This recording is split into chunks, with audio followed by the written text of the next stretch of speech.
Chapter 1. The night everything shattered, the gun went off before I heard the shouting. That's what I remember most. The sound came second. Like my brain needed an extra beat to process that someone was actually shooting in Marco's bistro on a Thursday night in September. The crack of it punched through the low jazz, through the gentle clink of wine glasses and silverware, through my own breathing. I was holding a tray of desserts. Tiramisu for table 9. Panna cotta for the couple by the window. Then I saw him. The man at the corner booth, the one who'd been sitting alone for the past hour. Untouched scotch in front of him, dark suit tailored so perfectly it looked like armor. He hadn't ordered food, hadn't looked at the menu, just sat there with his hands folded on the table, watching the door like he was expecting someone, or something. His eyes caught mine for half a second. Dark, unreadable, the kind of eyes that made you feel like he could see straight through your uniform, through your skin, down to the nervous flutter of your pulse. Then I saw the men behind him, 3 of them, guns already raised. Get down. I didn't recognize my own voice. High, sharp animal. The tray was already falling from my hands, ceramic shattering against the floor, cream and cocoa powder spraying across the tiles. My body moved without permission, launching forward, crashing into the man's table. The second shot went off as I collided with him, then the third, the fourth. Pain erupted across my shoulder, my ribs, my hip. White hot and liquid, like someone had poured fire directly into my veins. I couldn't breathe, couldn't think. The world tilted sideways, the floor rushing up to meet me, and I tasted copper and salt. Someone was screaming. Maybe me. Strong hands caught me before I hit the ground. Don't move. His voice was low, deadly calm. The kind of voice that could stop a heart or restart it. He lowered me down, cradling my head with one hand, while the other was pressed against my shoulder. Pressure so fierce I saw stars. More gunshots. Closer now. The sharp crack of returning fire. I tried to focus on his face. Strong jaw. Scar. Cutting through his left eyebrow. Those eyes again, darker now. Something dangerous and almost concerned, flickering behind them. Stay with me, he said. Not a request. A command. You're welcome, I gasped, then immediately regretted speaking. My mouth filled with the taste of iron. His lips twitched. Almost a smile. Idiotic, he murmured. Brave and idiotic. The gunfire stopped. Silence fell like a guillotine, sudden, absolute, suffocating. I could hear my own heartbeat hammering in my ears, too fast, too loud. Could hear his breathing, steady and controlled. Despite the blood, my blood soaking into his expensive suit. Footsteps approached. Heavy boots on tile. Sir, a new voice. Deep, respectful. They're dead. All 3. Witnesses? Being handled. We'll have the scene cleaned in 20 minutes. Get a car. Now.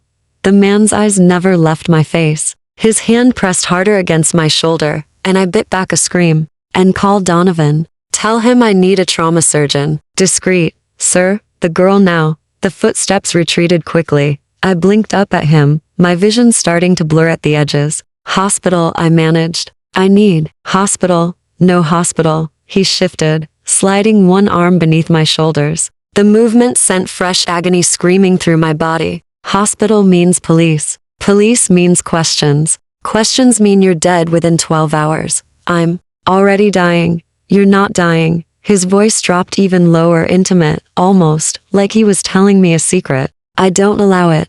I wanted to laugh. Wanted to tell him that's not how bullet wounds worked. But the darkness was creeping in from the sides, warm and heavy, pulling me down. What's your name? He asked. Lena. My own voice sounded far away. Lena Moretti. Something changed in his expression. His fingers tightened against my shoulder. Moretti. He repeated slowly. Not that kind of Moretti. I tried to explain, but the words were slipping away. My father had been Italian. My mother Irish. No mafia blood. Just an unfortunate last name and a mountain of student debt. We'll see, he said. The world tilted again as he lifted me. I felt his chest against my cheek, heard his heart beating slow, steady, unaffected by the bodies cooling on the floor around us. By the blood. By the shattered remains of my simple, ordinary life. Why? I whispered against his shirt. Why did they want you dead? Because I am death, he said simply. And you just stepped between death and the most dangerous man in Chicago. The last thing I saw before the darkness took me was his face above mine, beautiful and terrible, like something carved from marble and shadow. The last thing I heard was his voice. Quiet and certain. You're mine now, Lena Moretti. Whether you survive this or not. Chapter 2.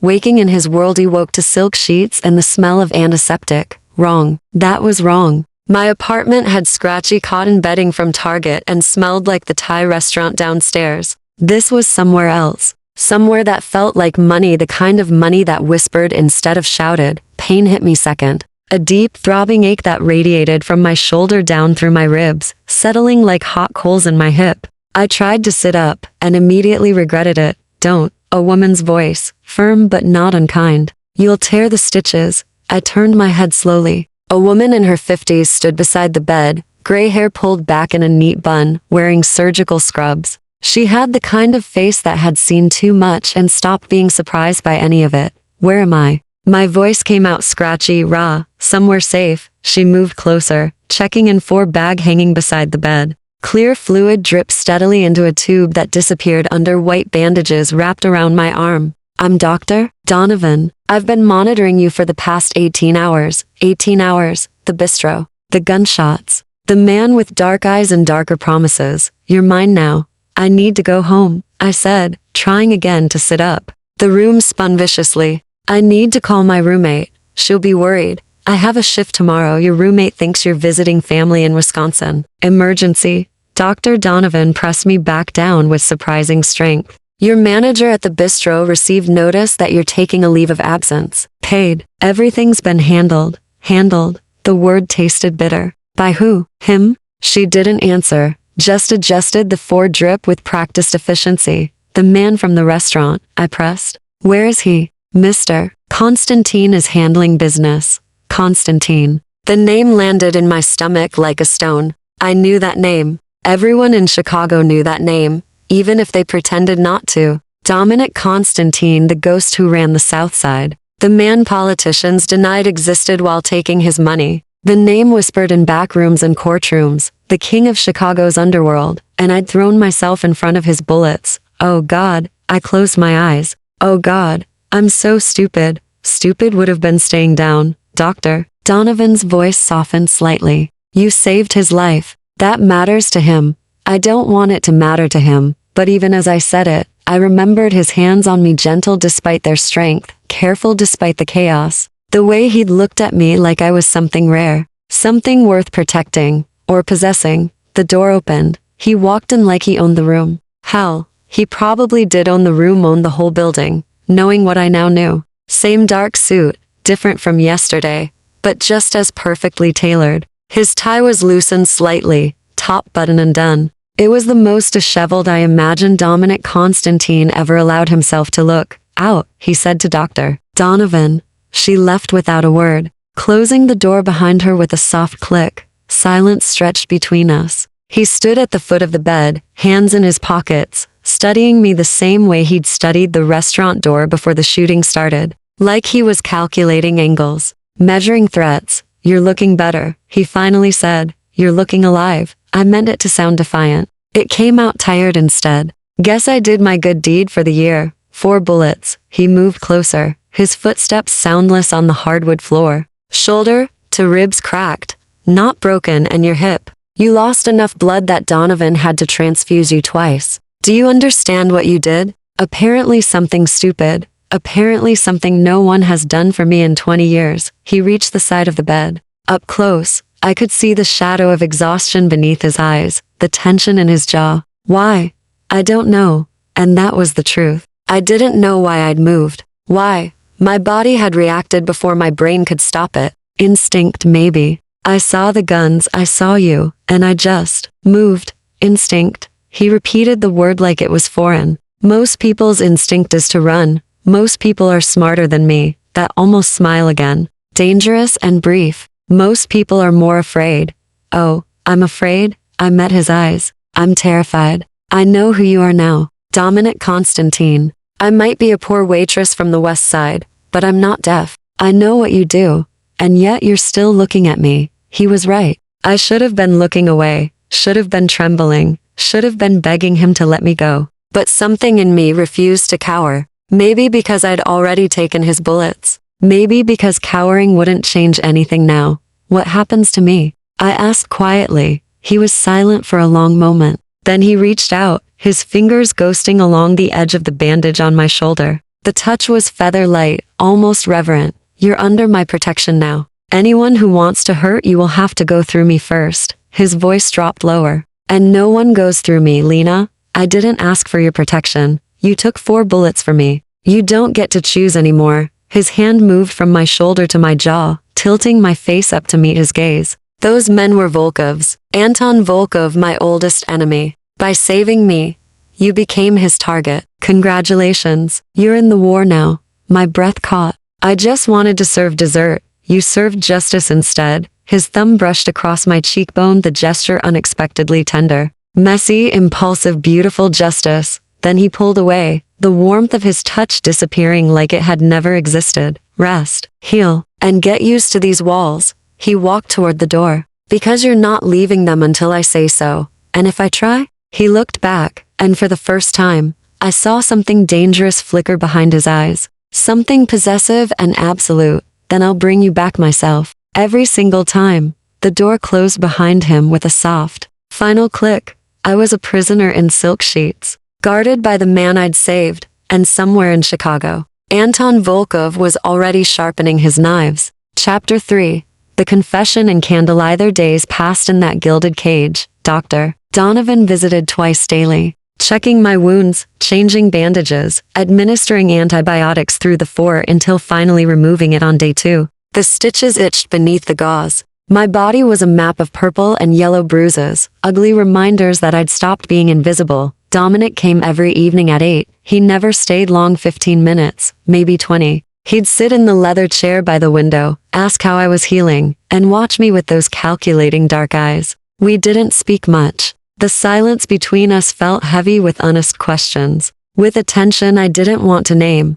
On the 3rd night, he brought food. Donovan says you need to eat more than broth, he said, setting a covered tray on the bedside table. The smell hit me immediately. Garlic, butter, herbs, real food. My stomach growled traitorously. I can feed myself, I said, even though sitting up still made me dizzy. I know, but he stayed, watching as I struggled to arrange the pillows behind me. After a moment of my stubborn fumbling, he moved closer. Stop being difficult. His hands were surprisingly gentle as he helped me sit up, adjusting the pillows, making sure I was stable. This close, I could smell his cologne, something dark and expensive, cedar and smoke. Thank you, I mumbled. He uncovered the tray. Pasta carbonara, perfectly plated, with a side of roasted vegetables and fresh bread. A glass of red wine sat beside it. I can't drink on the painkillers, I said. It's for me. He poured himself a glass and returned to his chair. Eat. I did, trying to ignore how he watched every bite. The food was incredible, restaurant quality, maybe better. Do you have a chef? I have several. Of course he did. Must be nice, living like a king. Kings die violently, he said. Usually by the hands of people they trust. The words hung in the air between us. I set down my fork. Is that what happened? Someone you trusted tried to kill you? Anton Volkov was my father's partner once. Before my father died, before I took over everything he built, Dominic swirled the wine in his glass, watching the candlelight. When had he lit candles play across the dark liquid? We were allies, almost family. Then he decided he wanted what was mine, your empire, my city. He took a sip. Chicago has always been divided. South Side, North Side, the docks, the political connections. My family controls the majority. Volkov wants it all. He's been trying to kill me for 2 years now, and that night at the bistro was his closest attempt yet. His eyes found mine. Until you interfered. Sorry for ruining his murder plans. That ghost of a smile again. Don't be. He stood, moving to the window. Outside, the Chicago skyline glittered against the dark sky. We were high up, 10th floor, maybe higher. Tell me about yourself, Lena Moretti. The shift in conversation caught me off guard. Why? Because you're living in my home. Because you took bullets for me. Because I'm curious. He glanced back. Indulge me. I picked at the pasta, suddenly less hungry. There's not much to tell. I'm 24. I came to Chicago for college, Northwestern, scholarship for literature. Graduated 2 years ago with a mountain of debt and a degree that doesn't pay bills. I've been waitressing ever since, trying to save enough to maybe, someday, do something more. What kind of something? I don't know. Right, maybe. Teach. Something that matters. I laughed bitterly. Sounds stupid now. It doesn't. He turned fully to face me. What about family? Mom died when I was 19. Cancer. Dad left when I was 7, went back to Italy, remarried, started a new family. I don't hear from him. The words came easier than I expected. Maybe it was the painkillers. Maybe it was the way Dominic listened, really listened, like my ordinary life was worth his attention. I've got a roommate, Sarah. She thinks I'm boring. You took 4 bullets for a stranger. That's not boring. It's not smart either. No, he agreed. But intelligence and courage rarely coexist in the same moment. He moved back toward the bed, and I noticed for the first time how tired he looked. The sharp edges of his control were slightly frayed, like he'd been running on caffeine and willpower for days. When do you sleep? I asked. The question seemed to surprise him. When I can. Which is never. Which is rarely. He sat on the edge of the bed closer than he'd ever been, close enough that I could see the scar through his eyebrow in detail, could count the flecks of gold in his dark eyes. Running an empire doesn't allow for rest. Sounds lonely. Something shifted in his expression. Vulnerability, fast and fleeting, like a wound glimpse through armor. It is what it is. That's not an answer. It's the only answer I have. His hand moved, almost unconsciously, to rest on the bed near my knee. Not touching, but close. So close. I was born into this life, Lena. My father groomed me from childhood. I killed my first man at 17. Took over the family at 23 when he died. I've spent the last 8 years building something powerful enough that no one can take it from me. But power requires sacrifice. Trust is a luxury I can't afford. Softness is a weapon people use against you. His eyes held mine. Until 3 days ago, I'd forgotten what it felt like to have someone choose me without calculation, without fear or greed or agenda. My heart hammered against my ribs. I didn't choose you. I chose not to watch someone die. Same thing. His hand moved finally, covering mine where it rested on the blanket. His palm was warm, calloused. You're dangerous, Lena Moretti. I'm a waitress with student loans. You're a woman who jumps in front of bullets without thinking, who looks at me like I'm human instead of monster. His grip tightened slightly. That makes you the most dangerous thing I've encountered. The candlelight flickered. Outside, the city hummed its eternal song, and in that moment, trapped in his gaze, I realized the truth that terrified me most. I was starting to see him as human too. Chapter 4. Blood on the marble. The explosion woke me at 3 in the morning, not close somewhere below, muffled by floors and walls but loud enough to rattle the windows, to send my heart into my throat. I sat up too fast, pain screaming through my ribs, and heard shouting, gunfire, the staccato crack of automatic weapons. The door burst open. A man I didn't recognize rushed in tall, built like a tank, gun already drawn. Miss Moretti, we need to move, now. What's happening? Volkov's men breached the east entrance. We're evacuating you to the safe room. He moved to the bed, reaching for my arm. I pulled back instinctively. Where's Dominic? Mr. Constantine is handling the situation. My orders are to protect you. More gunfire, closer now. The lights flickered. I can't run, I said, gesturing to my bandaged shoulder, my bruised body. I can barely walk. Then I'll carry you. He didn't wait for permission, scooping me up with surprising gentleness. The movement still hurt enough to make me bite back a cry. We moved into the hallway, all marble floors and expensive art, now filled with smoke and the acrid smell of gunpowder. Other men rushed past us, armed, focused, moving with military precision. Through an open door, I glimpsed overturned furniture, shattered glass. How many? Someone shouted. At least 15. They're coming up the stairs. My rescuer, if that's what he was, carried me toward a door at the end of the hall. Behind a massive painting of a ship at sea, he pressed something, and the wall slid open, revealing a steel door. Biometric lock, he explained, pressing his palm to a scanner. Only 5 people have access. You'll be safe here until the bullet caught him in the throat. He dropped, and I fell with him, hitting the marble hard enough to see stars. Blood sprayed across my face, hot and copper bright. His body convulsed once, twice, then went still, eyes staring at nothing. I couldn't breathe, couldn't think, just stared at the growing pool of red spreading across white marble. Well, the voice came from behind me, accented Russian, I thought. The little hero who saved Constantine's life. I turned my head slowly. 3 men stood in the hallway, guns raised. The one who'd spoken was older, maybe 50, with silver hair and a cruel smile. Even in my panic, I recognized him from news articles, from whispered conversations at the bistro. Anton Volkov. You're smaller than I expected, he said, walking closer. His shoes clicked against the marble, each step deliberate.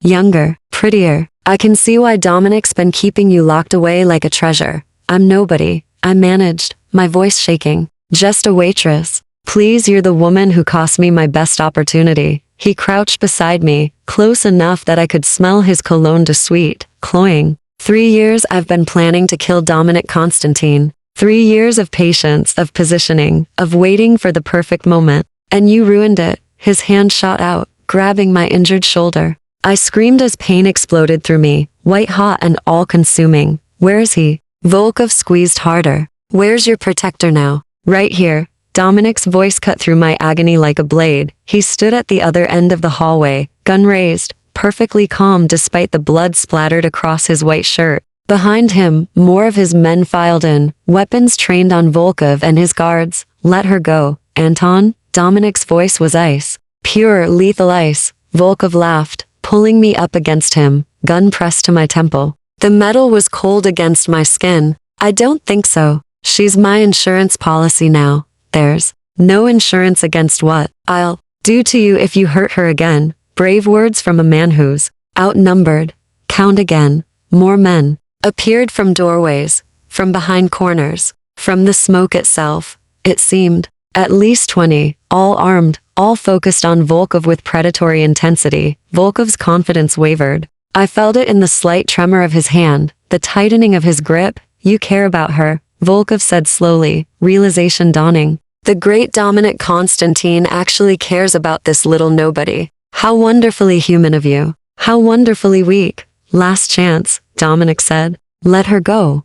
Or what? You'll shoot? Risk hitting her? Volkov's laugh was ugly. I know you, Dominic. I know every ruthless calculation in your head. You won't risk it. You, Dominic fired. The bullet passed so close to my ear I felt the wind of it, heard the supersonic crack. Volkov's gun clattered to the floor. He screamed, clutching his hand or what remained of it. I never miss, Dominic said quietly. Chaos erupted. Volkov's men tried to raise their weapons, but Dominic's men were faster. Gunfire exploded in the confined space, deafening. I covered my head, curling into myself, trying to make my body as small as possible. Then strong hands pulled me up, away from Volkov's writhing form. Dominic. He lifted me against his chest, turning his body to shield me as bullets flew. I felt his heart hammering, felt his arms like steel bands around me. Don't look, he murmured against my hair. Just hold on to me. I buried my face in his shoulder and held on. The shooting stopped as suddenly as it started. Silence, except for my ragged breathing,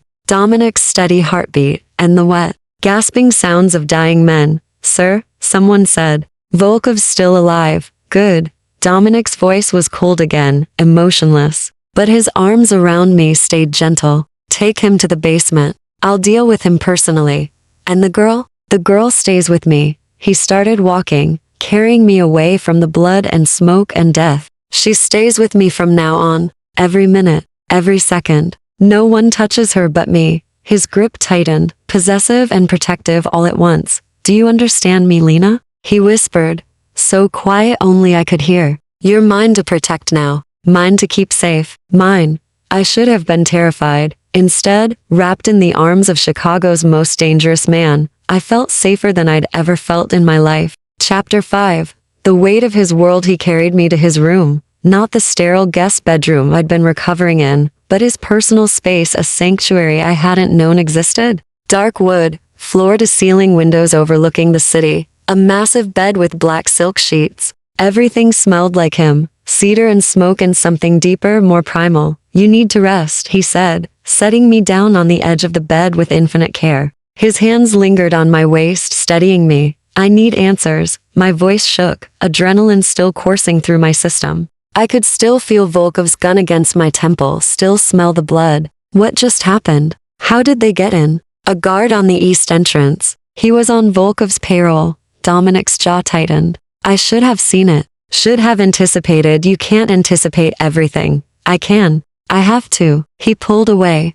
pacing to the window. The city lights cast shadows across his face, highlighting the tension in his shoulders, the barely controlled violence still simmering beneath his surface. One mistake, one moment of carelessness, and people die. You almost died, but I didn't, because I shot within an inch of your head. He turned to face me, and I saw something raw in his expression. Fear, actual fear. Do you understand how close that was? How easily I could have missed. But you didn't miss. You never miss, remember? This time, he moved back toward me, kneeling so we were eye level. His hands cupped my face, thumbs brushing away tears I hadn't realized were falling. What if next time I'm not fast enough? What if next time stop?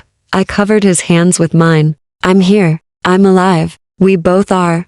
Because of luck. Because of timing. His forehead pressed against mine, his breath warm on my lips. I can't lose you, Lena. I don't know when it happened. When you became. He stopped himself, pulling back slightly. Became what? He didn't answer. Instead, he stood, putting distance between us again. You'll stay here tonight, in my room, where I can protect you.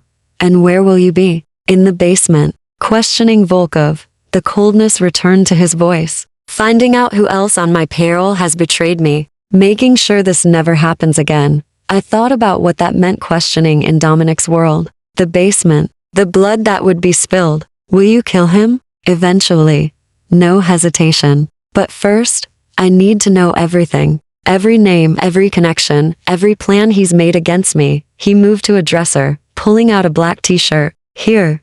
You're covered in blood. I looked down. He was right. The dead guard's blood, Volkov's blood, maybe even Dominic's blood all mixed together on my thin nightgown. My hands started shaking. Hey, Dominic was there instantly, studying me. You're in shock. It's normal. Normal? I laughed, the sound edging toward hysteria. Nothing about this is normal. 3 days ago I was serving tiramisu. Now I'm covered in blood in a crime lord's bedroom while he prepares to torture someone in his basement. I know. His voice gentled. I know this isn't your world, Lena. I know you didn't ask for any of this. Then let me go. I looked up at him, searching his face. Let me disappear. Change my name. Move to another city. I'll never tell anyone what I saw, what I know. I'll just vanish. Something dangerous flickered in his eyes. No, I'm not. Because Volkov knows your face now. His allies know your name. My enemies will use you to get to me, whether you're here or across the country. He stepped closer, his presence overwhelming. And because I won't let you go. That's not your choice to make. It became my choice the moment you took my bullets. His hand moved to my neck, fingers curling gently around my throat, not threatening, just possessive. You're in my world now, under my protection. That means you're mine, Lena, and I protect what's mine. I should have fought him, should have argued, pushed back, demanded my freedom. But standing there, his hand on my throat, his dark eyes burning into mine, I felt something shift inside me. Something dangerous and intoxicating. I'm not a possession, I whispered. No, his thumb brushed across my pulse point, feeling it race beneath his touch. You're something far more dangerous. You're the one thing I didn't plan for. The one variable I can't control. Then maybe you should be afraid of me. I am. He leaned closer, his lips nearly brushing mine. Terrified. The moment stretched between us, loaded with everything unsaid. I could feel his breath, smell the gunpowder still clinging to his clothes. See the war raging behind his eyes, control versus desire, duty versus want. Then he stepped back, breaking the spell. Change, he said, his voice rough. Shower if you need to. Everything you need is in the bathroom. I'll have someone bring food. Dominic, I have to go, Lena. Before I do something we'll both regret. He moved toward the door, then paused, looking back. There's a panic button beside the bed. Red button under the nightstand. Press it, if you need me. For any reason. Will you come back tonight? I don't know what I have to do. He trailed off, shadows crossing his face. It's not pretty. Not something you should see. I've already seen you covered in blood. That was survival. This is different. His hand gripped the doorframe. This is who I really am, Lena. This is the monster you saved. Maybe I don't believe in monsters. He laughed, but there was no humor in it. Then you're more naive than I thought. Get some rest. Lock the door behind me. Don't open it for anyone but me. He left, and the room suddenly felt colder, emptier. I sat on his bed, in his shirt that smelled like him, and realized the terrifying truth. I wasn't afraid of Dominic Constantine. I was afraid of how badly I wanted to stay in his dangerous world, how badly I wanted him. Chapter 6. The crack in his armor. He came back at dawn. I'd barely slept, drifting in and out of consciousness on his bed, every sound making me jolt awake. Each time I closed my eyes, I saw Volkov's face, felt the gun against my temple, heard the wet sounds of men dying in the hallway. The door opened quietly. Dominic stepped inside, moving like a ghost despite his size. He didn't turn on the lights, just stood there in the gray pre-dawn glow filtering through the windows. "You're awake," he said softly. "Couldn't sleep." I sat up slowly, my body still aching. "Did you finish?" "Yes." One word, heavy with things I probably didn't want to know. He moved to the bathroom, and I heard water running. When he emerged minutes later, his face was clean, hair damp, the blood washed away, but I could still see it in his eyes, the weight of what he'd done. "Come here," I said. Before I could stop myself, he hesitated, standing at the foot of the bed like he was afraid to get too close. "Lena, please." Something in my voice broke through his resistance. He crossed the room, sitting on the edge of the bed, careful to keep distance between us. But I closed that distance, reaching for his hand. His knuckles were bruised, split in places. I ran my fingers over them gently. "Does it hurt?" I asked. "I've had worse." His voice was flat, emotionless. "The mask he wore for the world, that's not what I asked." He looked at me then, really looked at me, and the mask cracked. "Everything hurts, Lena, all the time. You just learned to stop feeling it." "I don't believe that." "You should." But his hand turned over, palm up, fingers threading through mine. "I've done terrible things tonight, things that would make you run if you knew the details. Volkov is alive. For now. He'll talk more tomorrow. Once the painkillers wear off." His jaw tightened. "I found 6 more traitors in my organization. 6 people I trusted, who ate at my table, who I paid well, all working for him. What did you do to them?" "What I had to." He pulled his hand away, standing abruptly. "This is what my life is, Lena. Violence and betrayal and blood. There's no romance in it, no redemption, just survival." "Then why do you look so tired?" I stood too, ignoring the protest of my injuries. "Why do you look like a man who wants something different?" "Because I'm weak." The admission came out harsh, angry but directed at himself, not me. "Because you're here, in my room, wearing my shirt, looking at me like I'm something other than what I am. And for the first time in 8 years, I want to believe it." I moved closer, close enough to feel the heat radiating off him. "What if I'm not wrong? What if you're more than what you've had to become? Then I'm dangerous to you in a whole new way." His hand rose, cupping my cheek with devastating gentleness. "Because I want to keep you, not just to protect you from Volkov, but because I need." He stopped, his thumb brushing across my lower lip. "I can't need anything, Lena. Need is weakness. Everyone needs something. Not me. Not anymore. I killed that part of myself years ago." But even as he said it, his other hand moved to my waist, pulling me closer. "I can't offer you safety. Can't offer you normal. Can't even promise I won't get you killed." "I'm not asking for promises."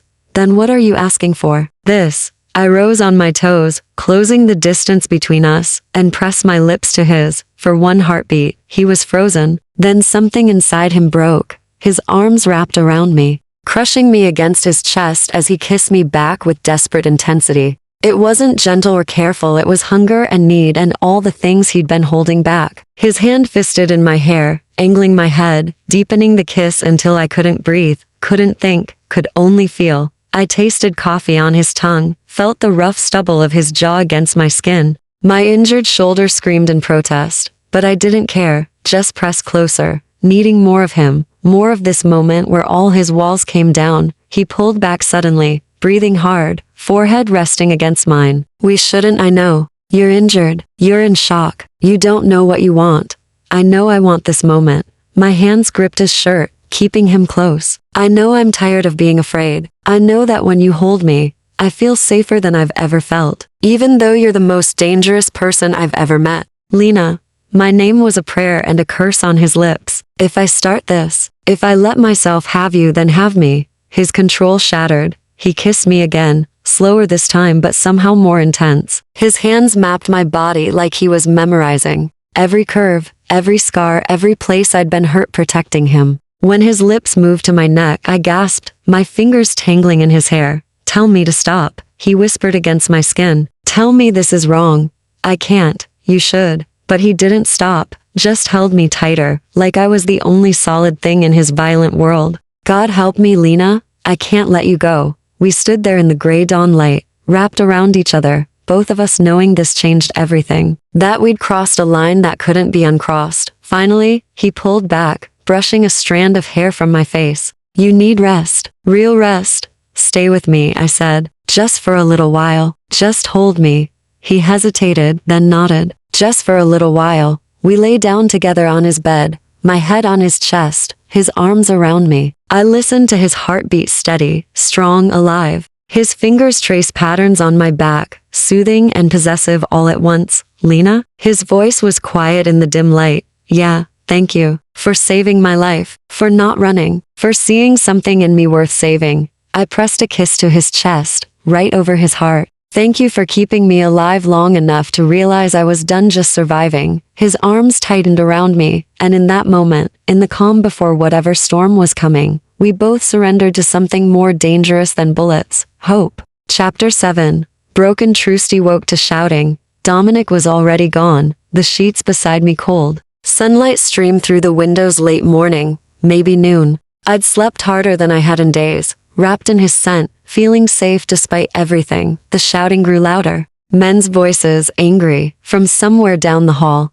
I slid out of bed, wincing as my injuries protested. Someone had left clothes for me, real clothes this time, jeans and a soft sweater. I dressed quickly and opened the door. The hallway was empty, but I followed the voices to a room I hadn't seen before. The door was partially open, and through it I could see Dominic standing behind a massive desk, his face carved from stone. 3 men stood before him, all looking like they wanted to be anywhere else. "Explain to me," Dominic said, his voice deadly quiet, how Volkov knew exactly when I'd be at the bistro that night. How he knew which booth I'd be sitting in. How he knew I'd be alone. "Sir, we've been investigating," one of the men started. "You've been investigating for 3 days and found nothing. Meanwhile, I've spent one night in my basement and learned everything." Dominic's hand slammed down on the desk. "Someone in this room is feeding information to what's left of Volkov's organization." The temperature in the room dropped. "With respect, sir," another man said, older, gray at his temples.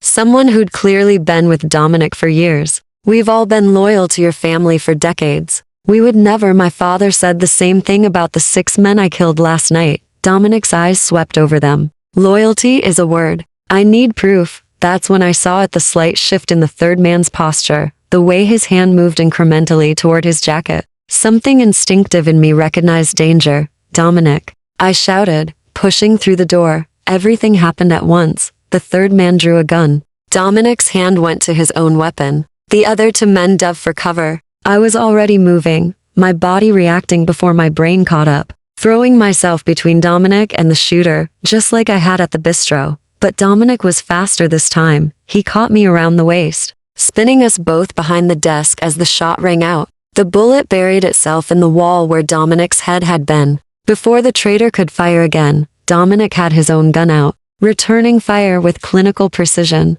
The man dropped, blood blooming across his chest. Silence crashed down like a physical weight. Dominic's arms were steel bands around me, his heart hammering against my back. "What the hell were you thinking?" His voice shook with something between rage and fear. "I was thinking he was about to shoot you. So you decided to take another bullet?" He spun me around, his hands gripping my shoulders. "Are you insane? Do you have a death wish?" I was trying to help. "By getting yourself killed?" His fingers dug into my shoulders, not quite painful, but close. "That's not help, Lena. That's suicide." "You're welcome, by the way," I shot back, anger flaring hot in my chest. Again, something dangerous flashed in his eyes. "Get out." "What? Get out?" He released me, turning away. "Go back to my room. Lock the door. Don't come out until I come for you." Dominic, now Lena. The 2 remaining men were staring at us, at the dead body on the floor, uncertainty written across their faces. I realized how this looked, me in his clothes, coming from his room, him visibly shaken by the thought of me in danger. I left. my hands trembling, anger and hurt warring inside me. Back in his room, I paced, my shoulder throbbing. Through the door, I could hear muffled voices, orders being given, the sounds of the body being moved, my body being moved. Another man dead because of me, because I'd interfered. Maybe Dominic was right. Maybe I was going to get myself killed. An hour passed. Then too, when the door finally opened, Dominic entered alone. His shirt was gone, replaced with a fresh one. His face was composed again, the mask back in place. "We need to talk," he said. "I'm sorry," I said quickly. "I know I shouldn't have. You saved my life." Again, he moved closer, but there was something different in his posture. Closed off, distant. "But you can't keep doing this, Lena. You can't keep putting yourself between me and bullets." "Why not? You keep putting yourself between me and danger. That's different." "That's my job. Since when is protecting you not allowed?" I crossed my arms, defensive. "You said I was yours to protect. Doesn't that go both ways?" No, the word was hard, final. "It doesn't. You're the one thing in my life that's supposed to stay safe, stay clean. I can't have you throwing yourself into danger every time someone points a gun at me. Then what am I supposed to do? Stand back and watch you die?" "Yes."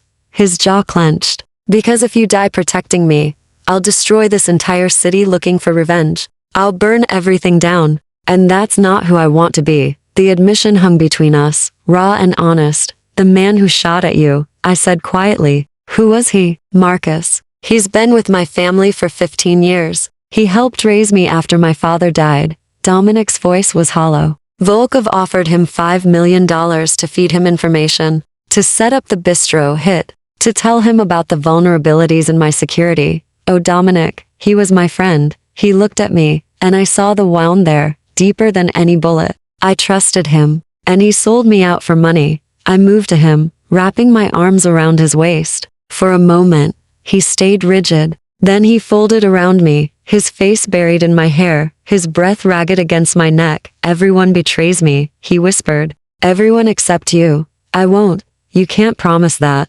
"Yes, I can." I pulled back, forcing him to meet my eyes. "I can promise that, Dominic." Because the door burst open. "Doctor." Donovan stood there, her face pale. "Sir, you need to come quickly. Volkov's gone." "What?" "Someone broke him out of the basement 10 minutes ago. They killed 3 guards and disappeared." Dominic's entire body went rigid. His hand found mine, gripping tight enough to hurt. "Get a team together," he ordered. "Full lockdown. No one in or out without my permission." His eyes found mine, and I saw the fear there. "And get her to the safe room, now. I'm not leaving you." That wasn't a request. He kissed me, hard and desperate. "Please, Lena, for once, just do what I ask. Stay safe, stay alive. Let me fix this." Then he was gone, leaving me with Dr. Donovan and the terrible certainty that everything was about to get worse. Chapter 8.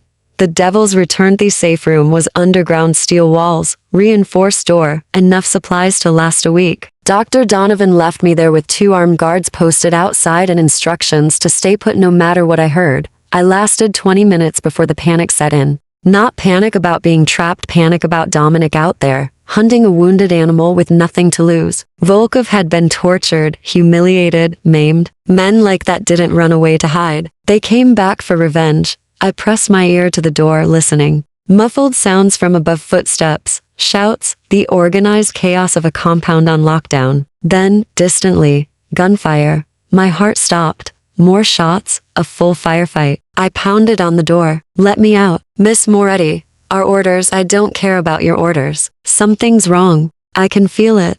The guards didn't respond. More gunfire. Closer now. Then an explosion that shook the walls, sent dust raining from the ceiling. The lights flickered. Then everything went dark. Emergency lighting kicked in, bathing everything in red. Through the door, I heard screaming. Not the controlled sounds of trained men fighting, the raw, terrified screams of men dying. "Jesus Christ," one guard said. "He's inside."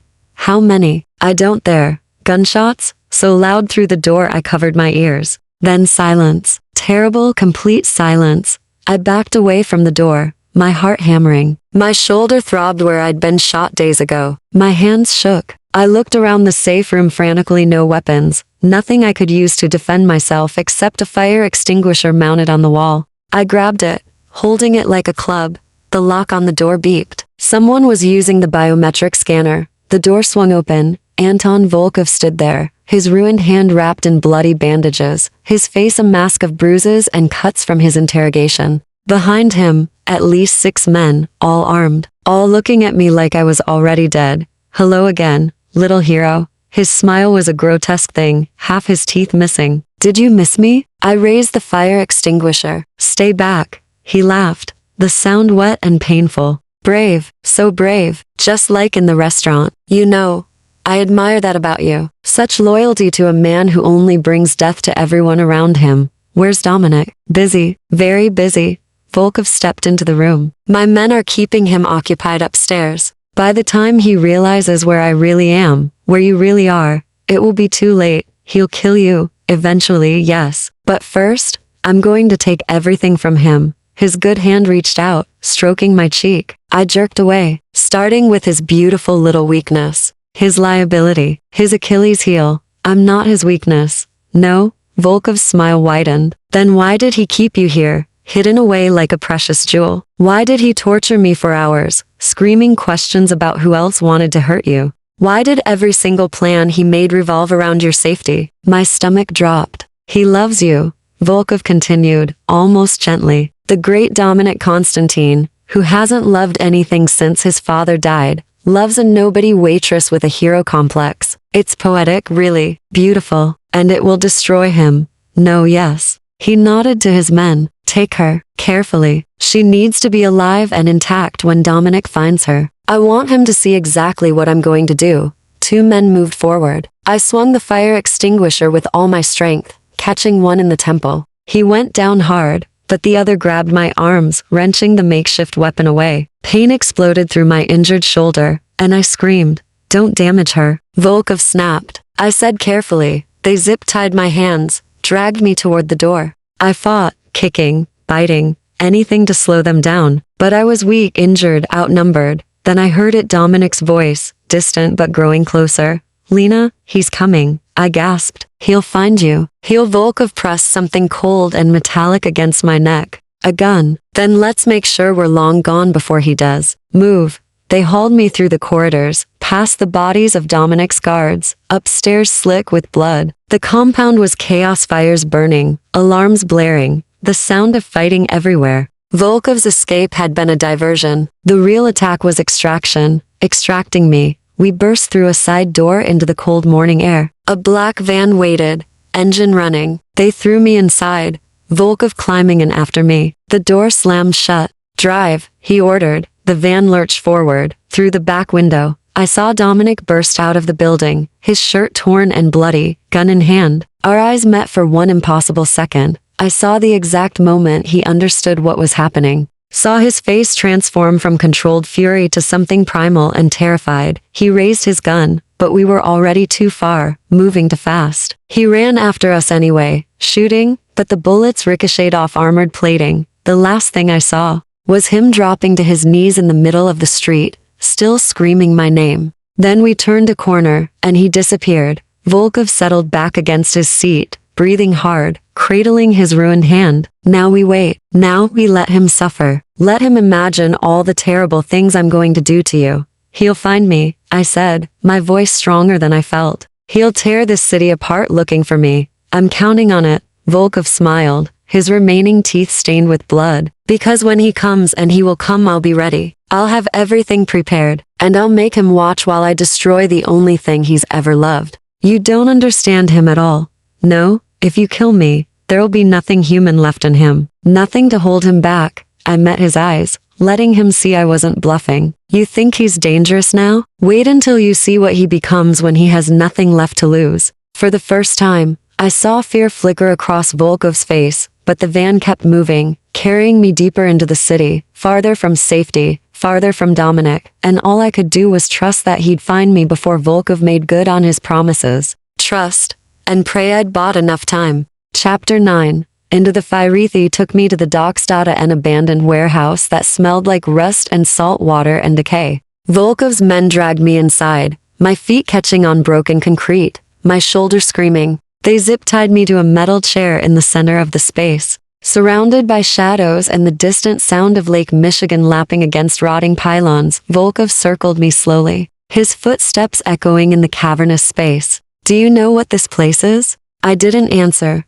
This is where Dominic's father died, where I put 3 bullets in Victor Constantine's chest and watched him bleed out on this very floor. He stopped in front of me. Poetic, isn't it? The son will come to save his love in the same place he lost his father. History repeating itself. Dominic was just a kid when his father died. He was 17. Old enough to inherit an empire. Old enough to swear revenge. Volkov's good hand traced along my jaw, and I jerked away. He spent years hunting me, but I was always one step ahead. Always protected. Until you.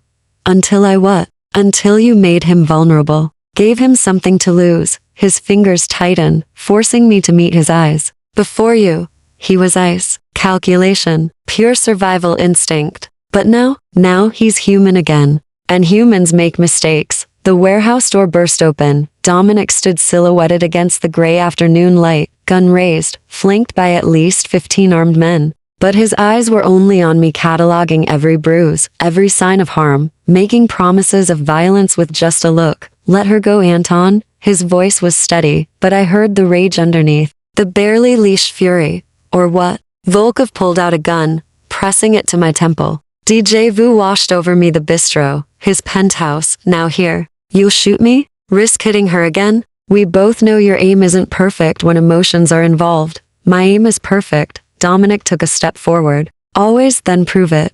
Volkov cocked the gun. Take the shot, Constantine. Show me how cold you really are. Time seemed to slow. I could hear my own heartbeat, loud and irregular. Could feel Volkov's breath on my neck, hot and rancid. Could see Dominic's finger on the trigger, his eyes locked with mine. I love you, I said clearly, loud enough for Dominic to hear. His hand wavered, touching. Volkov sneered. But love won't save. I threw my weight backward, tipping the chair. Volkov's gun went off, the bullet screaming past my ear. Then I was falling, hitting the concrete hard enough to see stars. Gunfire erupted. Dominic's men opened fire. Volkov's men returned it. I rolled, still tied to the chair, desperately trying to get to cover. Bullets sparked off the concrete around me, ricocheting off metal beams. Then Dominic was there, cutting through my zip ties with a knife, pulling me up and behind a concrete pillar. His hands ran over me frantically, checking for new wounds. Are you hurt? Did he touch you?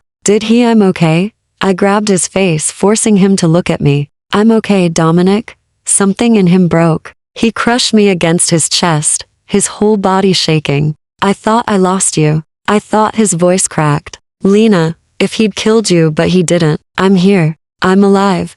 More gunfire. One of Dominic's men fell, clutching his leg. Volkov was retreating toward the back of the warehouse, his remaining men providing cover. He's getting away, I said. Dominic's eyes went cold. He handed me a gun. Stay here, behind this pillar. If anyone comes near you who isn't me, shoot them. Dominic, I need to end this. He kissed me, hard and desperate, once and for all. Then he was moving, fluid and deadly, advancing on Volkov with predatory focus. His men provided covering fire, but Dominic barely seemed to notice the bullets. His attention was singular, absolute. Volkov backed toward a door at the rear of the warehouse, still firing. You can't win, Constantine. I have people everywhere. Kill me, and 10 more will take my place. Then I'll kill them too. Dominic's voice was death itself. I'll kill everyone who ever worked for you, everyone who ever helped you, everyone who ever said your name with anything other than fear. He fired. The bullet caught Volkov in the knee. He went down screaming. Dominic closed the distance, standing over him, gun pointed at his head. This is for my father. For every person you've killed. For every life you've destroyed. Do it. Volkov gasped, blood bubbling from his lips. Make me a martyr. Give my people a reason to hunt you forever. No, Dominic lowered the gun slightly. I'm not giving you the easy way out. He turned to his men. Take him. Put him in a cell. Maximum security. I want him alive, in pain, and thinking about everything he's lost every single day for the rest of his miserable life. Boss, one of his men said carefully. Wouldn't it be cleaner to I said alive? Dominic's eyes were glacial. Death is mercy, and I'm fresh out of mercy. They dragged Volkov away, his screams echoing through the warehouse. Then Dominic was back, pulling me into his arms, holding me so tight I could barely breathe. His heart hammered against mine, his breath ragged in my ear. "Don't ever do that again," he whispered. "Don't ever sacrifice yourself for me. Don't ever make me choose between revenge and saving you." "What would you have chosen?" I asked quietly. "You." No hesitation. "Every time. Always you." He pulled back, cupping my face in his hands. "I love you, Lena Moretti. I love you so much it terrifies me. You're my weakness and my strength, my greatest liability and the only thing worth protecting in this godforsaken world." Tears spilled down my cheeks. "I love you too. Even though you're impossible. Even though your world is violence and blood and danger. Then leave it." His thumbs brushed away my tears. "Leave me. Go somewhere safe. Start over.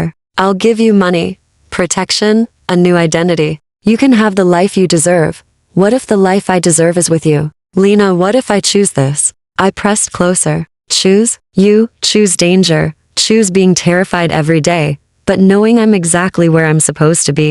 He kissed me then, slow and deep and full of promise. Around us, his men secured the warehouse, checked the bodies, cleaned up the evidence. But in our small bubble, there was only us. "If you stay," he said against my lips, "there's no going back. You'll be mine completely. You'll be a target forever. Every enemy I have will want to hurt you, to hurt me. Then we make sure they can't." I kissed him again. "Together, together," he echoed, and I heard the wonder in his voice, like he'd never imagined having someone to share the weight with. Chapter 10. Ashes and Promises 3. Weeks later, I stood in Dominic's study, watching the city lights flicker to life as dusk settled over Chicago. The bruises had faded to yellow shadows. The stitches had come out. "Dr. Donovan declared me healed, physically at least. But some wounds went deeper than bullets." "You're thinking too loud," Dominic said from behind me. I smiled, feeling his arms wrap around my waist, his chin resting on my shoulder. Just remembering. The warehouse? Everything. The bistro. The penthouse attack. Volkov. I leaned back against him. How different my life was a month ago. Regrets. His voice was carefully neutral, but I felt the tension in his body. None. I turned in his arms to face him. Scared sometimes, yes, but no regrets. The past 3 weeks had been a crash course in Dominic's world. I'd met his inner circle, the people he actually trusted, which turned out to be exactly 7 humans and one ancient cat named Caesar who ruled the penthouse with iron paws. I'd learned the rhythms of his business, the careful dance between legitimate operations and the darker dealings that kept his empire running, and I'd learned him. The way he took his coffee at 3 a.m. when nightmares woke him. How he absently played with my hair when he was thinking. The scar on his ribs from a knife fight at 19. The way he said my name like a prayer when we made love. "I have something for you," he said, reaching into his jacket pocket.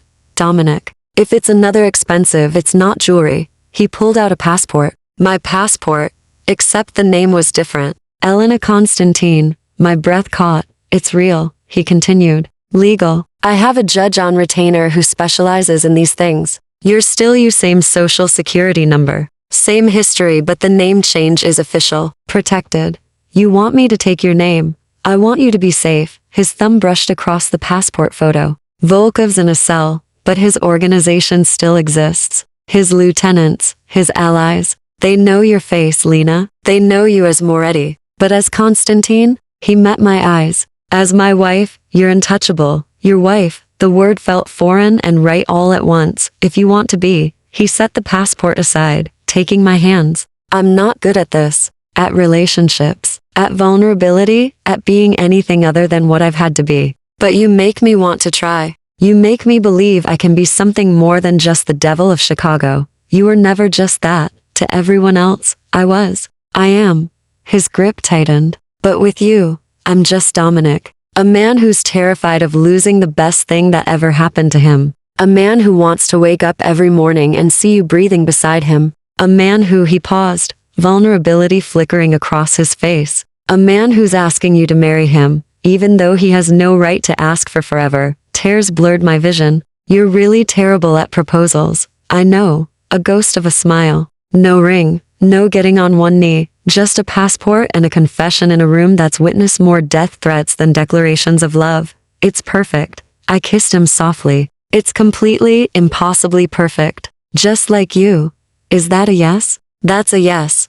Dominic Constantine. I'll marry you. I'll take your name and your protection, and your impossible, dangerous love. I pulled back, searching his eyes. But I have conditions. His eyebrow rose. Conditions? I'm not just going to sit in your penthouse looking pretty. I want to do something. Help, somehow. Maybe work with the legitimate side of your businesses, or I already have something in mind. He moved to his desk, pulling out a folder. 3 restaurants. Upscale, profitable, completely legal. I'm signing them over to you.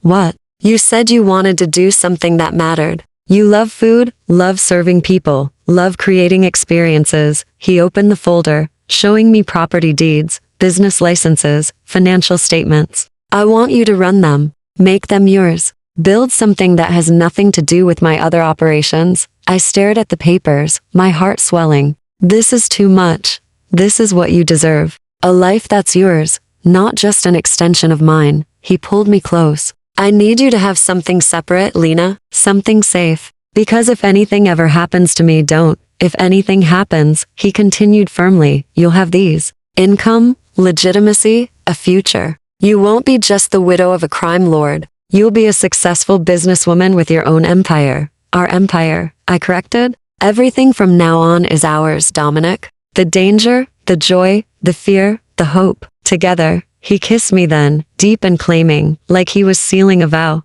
When we broke apart, Chicago glittered beyond the windows, beautiful and brutal, full of shadows and light. When? I asked.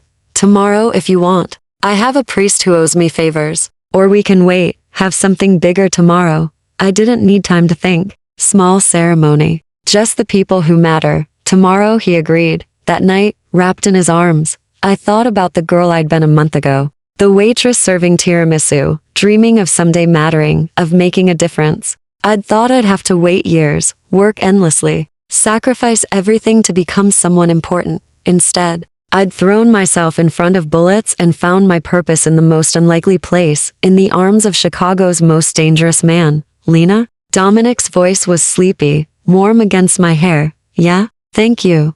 For what? For seeing me. For choosing me. For making me believe in second chances. His arms tightened around me. For being brave enough to save a monster. You were never a monster, Dominic. Just a man waiting for someone to remind him he was human. He didn't respond with words. Just held me tighter as we drifted toward sleep. Outside, the city hummed its eternal song, sirens and music, and the whisper of wind through steel and glass. Somewhere, danger still lurked. Enemies still plotted. The world we'd chosen was still violent and unpredictable. But here, in this moment, we had each other, and that was enough. More than enough. It was everything.